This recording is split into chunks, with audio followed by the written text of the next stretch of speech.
আজি ৰাজ্য চৰকাৰে কেন্দ্ৰীয় ৰান্ধনীশালৰ জৰিয়তে কণমানি ছাত্ৰ ছাত্ৰীসকলক মধ্যাহ্ন আহাৰ যোজনাৰ এটা সুন্দৰ ব্যৱস্থা আৰম্ভ কৰিছে।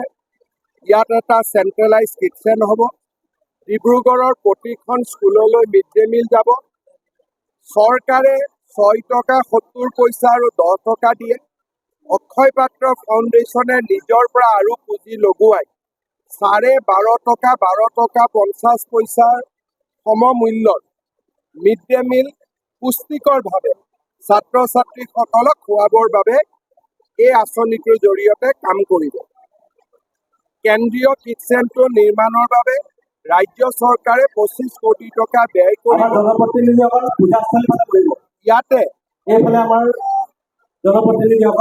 লাখ ল'ৰা ছোৱালীৰ বাবে খোৱা বনাব পৰা ব্যৱস্থা থাকিব। এই আঁচনিটোৰ কাৰণে কোনো মিড ডে মিলৰ ৰান্ধনীৰ চাকৰি নাযায় আৰু তেওঁলোকে ৰন্ধাৰ পৰিৱৰ্তে স্কুলত বিলোৱাৰ ব্যৱস্থা কৰিব। গতিকে ইয়াত কাৰো চাকৰি যোৱাৰো প্ৰশ্ন নাই। সুন্দৰভাৱে এটা উইন উইন চিটুৱেশ্যন সকলোৰে বাবে হ'ব।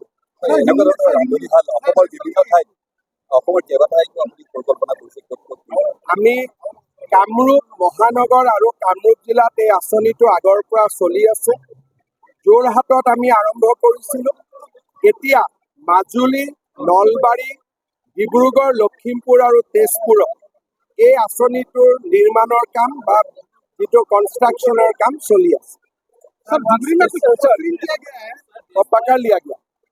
বিদ্যালয় সংখ্যাৰ যে প্ৰশ্নটো আছে যে বহু বিদ্যালয় দেখিব গৈছে যে শাৰীৰিকভাৱে সক্ষম বহু ল'ৰা ছোৱালী আহিছে, কিন্তু তেওঁলোকৰ উপযুক্ত টিচাৰ নাই। বহুত স্কুলত আহিছে শিক্ষাৰ মানে স্কুলত আমি স্পেচিয়েল স্কুল বনাব লাগিব, কিন্তু নৰ্মেল স্কুলত 1জন বা 2জনৰ কাৰণে শিক্ষক দিয়াটো সম্ভৱ নহয়। গতিকে আমি যদি বহুত দাবী থাকে, আমি এখন ব্লক বা এখন পঞ্চায়তত আমি স্পেচিয়েল স্কুল বনাব লাগিব।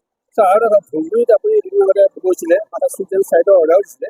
যোৱাকালি আকৌ দেখিবলৈ পোৱা তেওঁ দেৱাল লিখন যিজনে দেৱাল লিখিছিলে তেওঁক আমি গ্ৰেপ্তাৰ কৰিছোঁ। যোৱাকালি যিজনে দেৱাল লিখন কৰিছিলে তেওঁক পুলিচে গ্ৰেপ্তাৰ কৰিছে। আজি ইণ্টাৰোগেশ্যন হৈ আছে। গোটেই কথাখিনি আমি গম পাম। ছাৰ, বিধানৰ সৈতে আজি ৰাজনীতি এটা এক্সটেণ্ডেড এটা টুইট কৰিছিলে, মইতো দেখা নাই। এইটোৱে উপযুক্ত সময় দেখাওকচোন। মইতো দেখা নাই।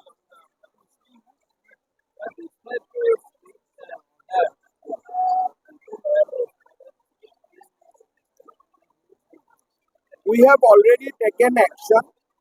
Assam is a critical state.